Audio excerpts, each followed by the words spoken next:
چنانچہ شادی کے مقاصد میں سب سے پہلا مقصد ہے گناہوں سے بچنا۔ خاوند بیوی کے ذریعے گناہوں سے بچے اور بیوی خاوند کے ذریعے سے گناہوں سے بچے، یہ شادی کے مقاصد میں سے سب سے پہلا مقصد ہے۔ اور دوسرا مقصد ہے ایمان کو مکمل کرنا، کیونکہ نبی علیہ السلام نے ارشاد فرمایا النکاح نصف الایمان، نکاح آدھا ایمان ہے۔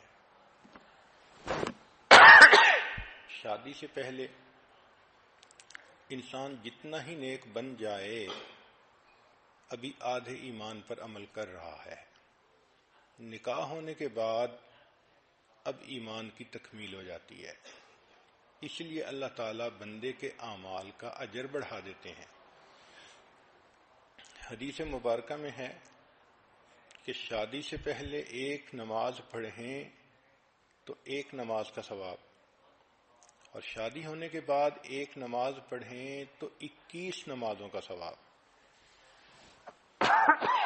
اور بعض روایات میں 42 نمازوں کا ثواب۔ تو اعمال کا اجر بڑھ جاتا ہے۔ اس کی کیا وجہ ہے کہ رب کریم یہ فرماتے ہیں کہ میرے بندے، پہلے تیرے اوپر صرف حقوق العباد تھے، ایک نماز کا اجر ایک ملتا تھا کہ صرف حقوق اللہ تھے، اب تیرے اوپر حقوق العباد بھی آ گئے۔ ان حقوق العباد کو پورا کرتے ہوئے جب تم میرے حقوق کو بھی پورا کرو گے میں پروردگار اعمال کی قیمت بڑھا دوں گا۔ تو شادی کے مقاصد میں سے پہلا میاں بیوی ایک دوسرے کے ذریعے سے گناہوں سے بچیں، اور دوسرا ایمان کی تکمیل ہو، اعمال کا اجر بڑھ جائے۔ تیسرا کہ دونوں کو عزت مل جائے۔ جب شادی ہو جاتی ہے تو خاوند بیوی کے لیے عزت کا سبب بنتا ہے، بیوی خاوند کے لیے عزت کا سبب بنتی ہے۔ پھر چوتھا مقصد محبت کا ملنا، کہ میاں بیوی دونوں ایک دوسرے کو محبتیں دیتے ہیں، محبتیں تقسیم کرتے ہیں، اور محبتوں بھری زندگی ہوتی ہے۔ پھر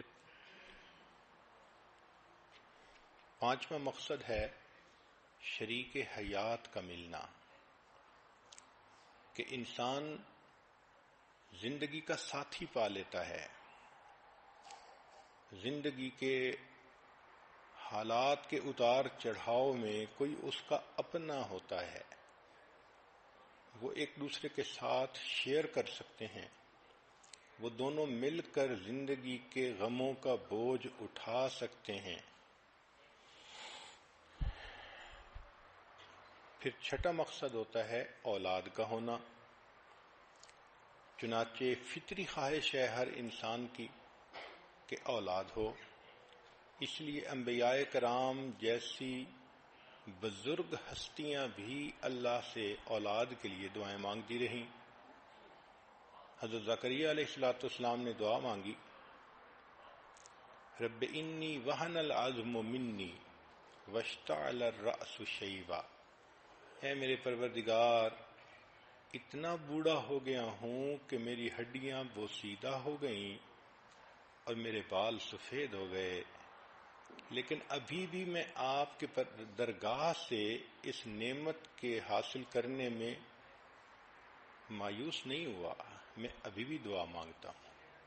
تو دیکھو بڑھاپے میں بھی انسان کی یہ تمنا ہوتی ہے، اسی طرح ہر عورت کے دل کی فطری خواہش ہوتی ہے کہ اللہ مجھے اولاد کی نعمت عطا فرمائے۔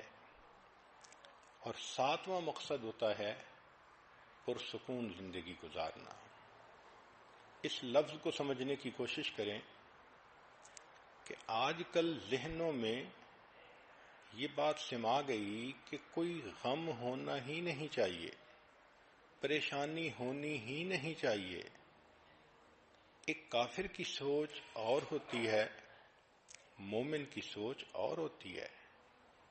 کافر یوں سوچے کہ کوئی پریشانی نہیں ہونی چاہیے تو وہ سوچ سکتا ہے، مگر مومن تو جانتا ہے کہ دنیا دار المحن امتحان گاہ ہے، اور اس امتحان گاہ میں حالات عدلتے بدلتے ہیں، کبھی اللہ خوشی دے کر آزماتے ہیں، کبھی غم دے کر، کبھی صحت دے کر، کبھی بیماری دے کر۔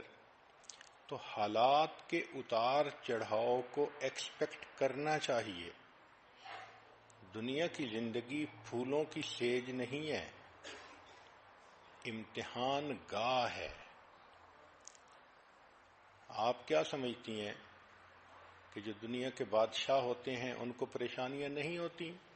توبہ توبہ، اتنے پریشان کہ ان کی پریشانیاں کسی شہر کے لوگوں میں تقسیم کر دیں تو شہر کے سارے لوگ پریشان ہو جائیں۔ تو مقصد سمجھیں کہ سکون پانا۔ تو میاں بیوی دونوں پرسکون ہوتے ہیں، اگرچہ تنگی ہو، اگرچہ پریشانی ہو، اگرچہ بیماری ہو۔ تو ان چیزوں کا ہونا الگ بات ہے، اور دلی سکون ہونا یہ الگ بات ہے۔